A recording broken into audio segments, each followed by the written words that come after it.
My name is Loren Murray. I'm a geoscientist. I've been in 50 countries. I worked in 2 nuclear weapons labs as a geoscientist. I am a Quaker, so I do not work on weapons of war. I don't believe in war.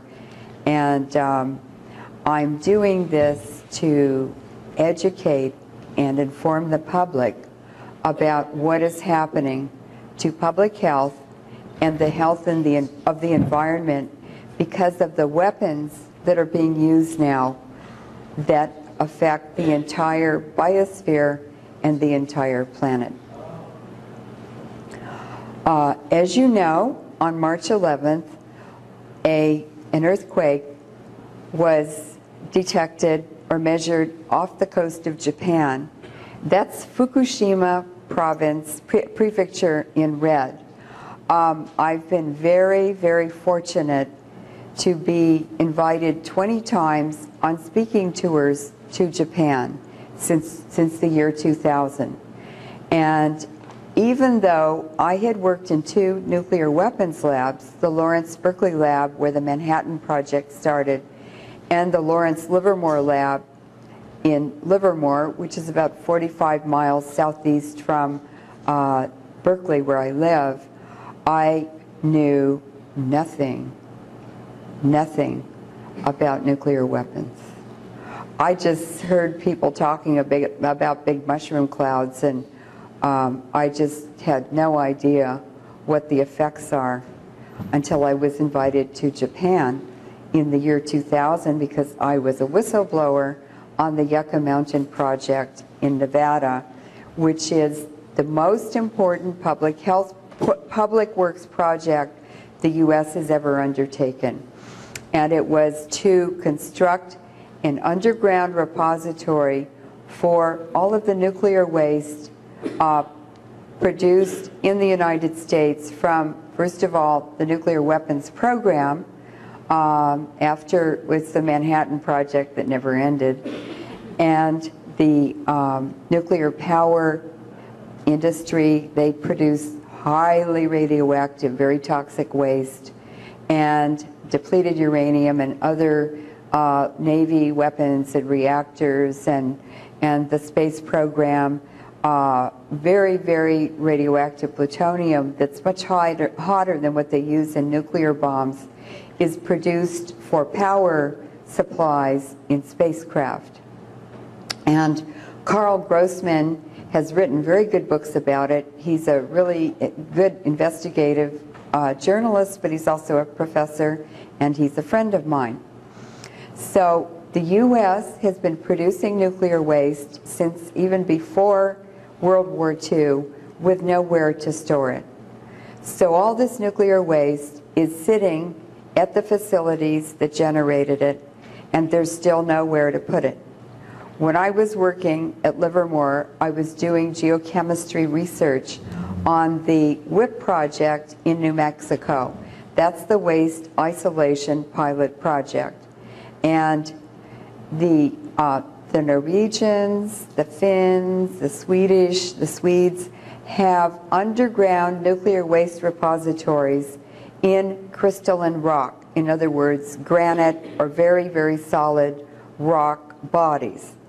Maybe in the 60s or 70s, when nuclear energy was getting going, a senator in, I think it was Vermont or New Hampshire, knew that most of the nuclear power plants would be on the East Coast, and he didn't want that nuclear waste on the East Coast, and he didn't want it in his state. So he passed a law in Congress prohibiting the storage of nuclear waste in any crystalline rock. The safest place to put it, even there it's not safe. But he absolutely sabotaged the ability for the United States to safely store nuclear waste. And the New Mexico, the NRC, and before that the Atomic Energy Commission. NRC is the Nuclear Regulatory Commission that succeeded the AEC. they went from state to state to state to state, and they got kicked out of every single state, not only by the citizens, by the elected officials as well. It was unanimous. It's the one time America has been, any state was really completely unanimous between politicians and citizens. So it ended up in New Mexico, where the Los Alamos lab is, and it ended up in an underground salt deposit from a Permian ocean many millions of years before. I was at Livermore working on the geochemistry, and I heard about it. I didn't really know very much about it. I was busy in labs, you know, talking to people and doing whatever. But then they moved it. Well, what happened is the New Mexico legislature voted to allow that pilot project in New Mexico, but they demanded that the federal government build a whole new infrastructure of freeways and highways in New Mexico. As soon as the freeways and highways were completed, the legislature voted that no nuclear waste could be transported on highways and freeways in New Mexico. So the government had to regroup, reorganize, and they picked the Nevada test site where 1,300 nuclear weapons tests have been conducted. And those nuclear weapons tests have destroyed the health and the mental health and the health of the environment of the entire United States.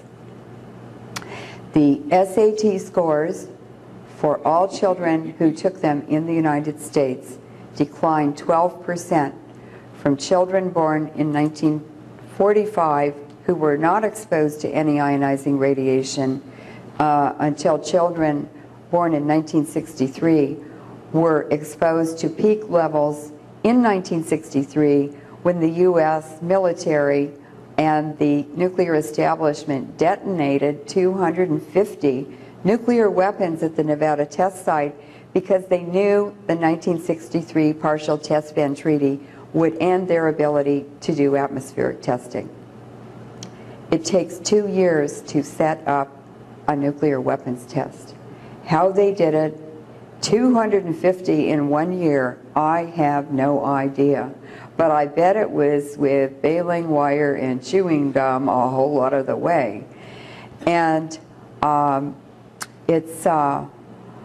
when I began to investigate HAARP, which is the new weapon of mass destruction, replacing the nuclear weapons in the U.S. military arsenal, I understood why so many atmospheric tests had been done, and that they were co-developing with the Soviet Union HAARP, the new weapon of mass destruction, in order to weaponize the atmosphere and the energy of the universe, the energy in our environment, the energy in natural systems and natural events. They had to understand how the atmosphere worked. Well, we didn't have research labs up there high up in the atmosphere. So what they had to do was to inject huge amounts of ionized particles, and that's what comes out of nuclear bombs, into the Earth's magnetic field and study the behavior of those particles as they interacted with the magnetic field. And so that's why the Soviets did those huge hydrogen bomb tests in the Arctic. And Dr. Levin, who was a Canadian doctor in Alberta, studied the biological impact of all that radiation. And Canadian doctors were able to calculate that every person in the Northern Hemisphere received the equivalent of an X-ray, a chest X-ray, from those nuclear bomb tests. So we've been nuclear guinea pigs since 1945.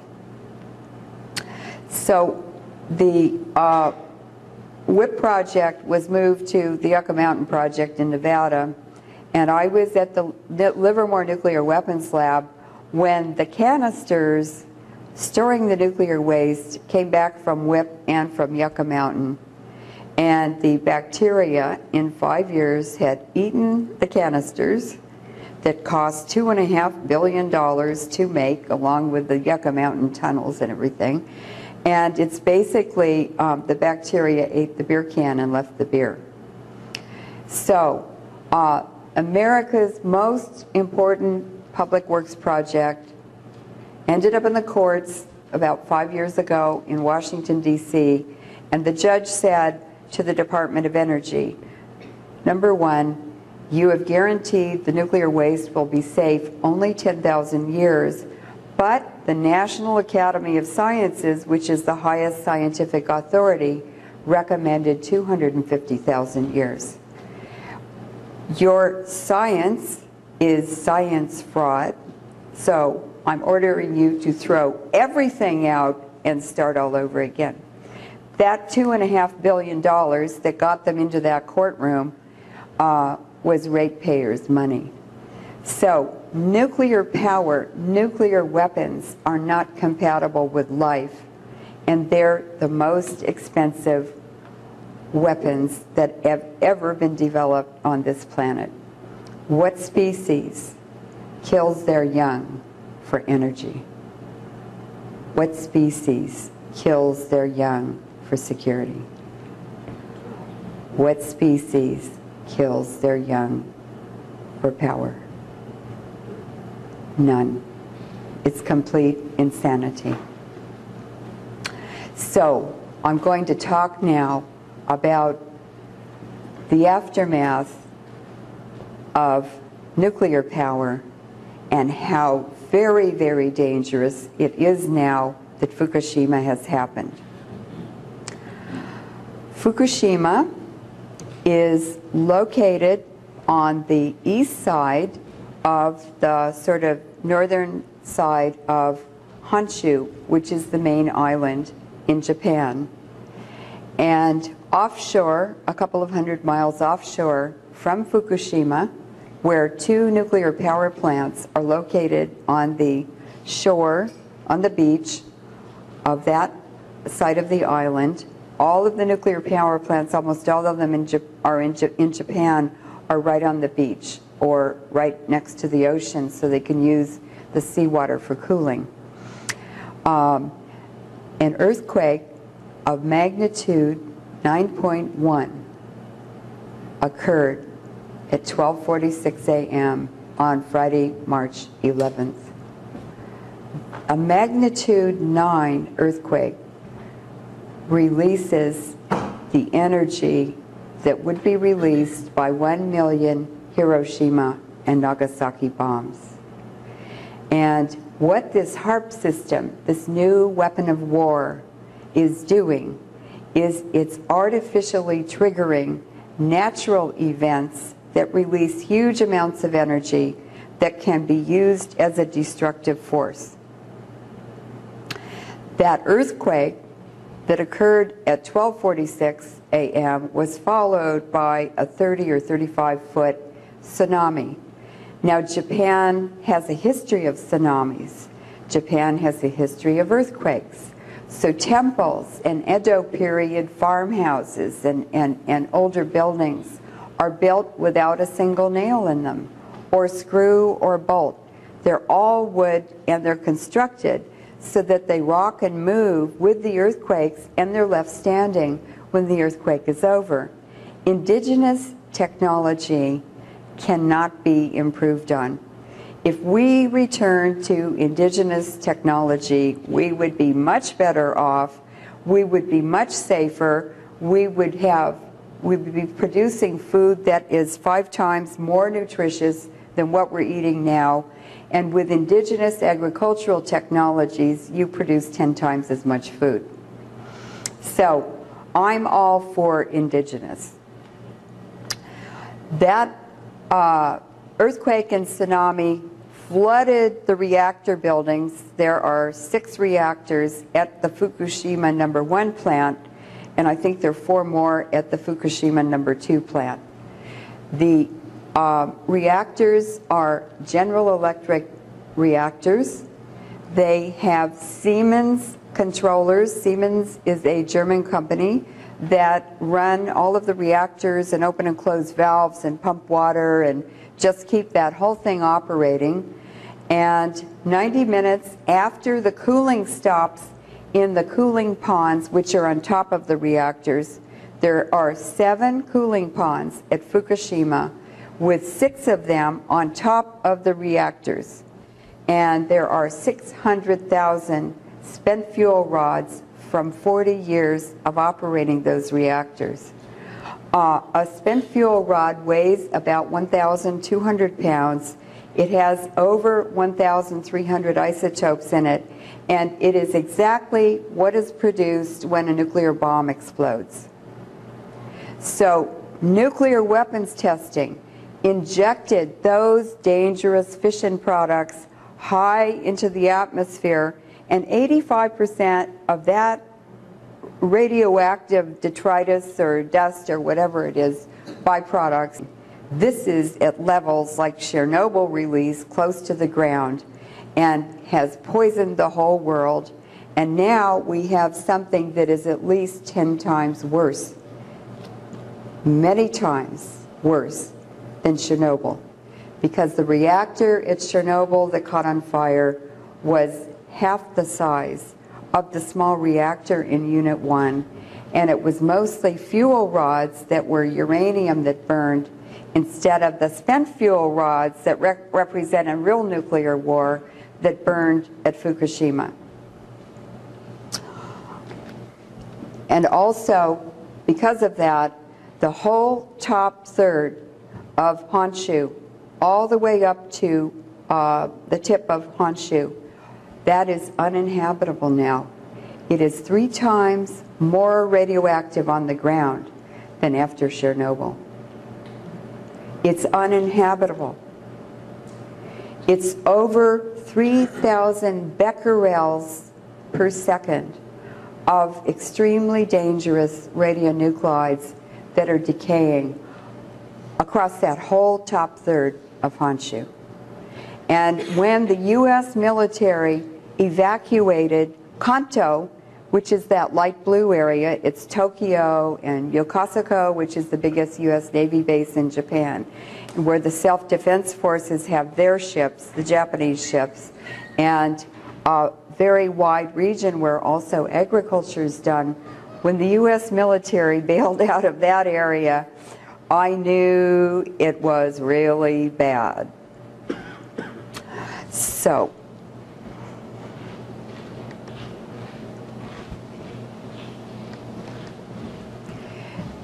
Japan has 55 reactors in a country the size of California. There are multiple reactors in each power plant, and I've been in some of them. I've investigated and inspected them. The most dangerous nuclear power plant is, I think it's this one. It's, no, it's down here, one of these. It's called Hamaoka. Now, Japan is extremely dangerous to choose as a site to put any nuclear technologies, because Japan is sitting, it's an island arc, sitting on top of 4 tectonic plates. So the Philippine plate is moving north, the Pacific plate is moving west and trying to subduct under China, with Japan bobbing on top of it. The North American plate is moving south, and the China plate is moving east. So it's a terrible, terrible place. It would be like trying to crawl on top of a gunny sack with about 5 big hogs in it, all wiggling and jumping around and pushing each other. And I'd like to see you or me or anyone try to stay on top of that gunny sack. So that's basically the tectonic setting of Japan. And the Hamaoka plate is near the junction of 3 plates. I was able to get the Tokyo Electric Power Company map which has the faults and the strata, the geologic layers or rock types and everything on it, because that's what TEPCO submitted to the Japanese government in order to operate, for the license to operate Hamaoka. So I went to Hamaoka and I had a press conference there. And then I went to the prefecture headquarters where the governor and the prefecture government operates, and I had another press conference there.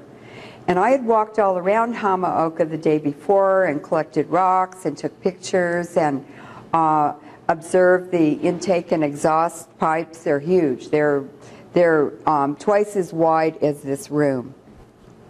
They consume huge amounts of water for the cooling systems. And I held up the map and showed all the reporters what it looked like. And I said, can you see the faults on this map? Can you see how the reactors are carefully placed between the faults? They said, yeah. And I said, instead of the rocks lying flat like they're supposed to, they're standing on their sides.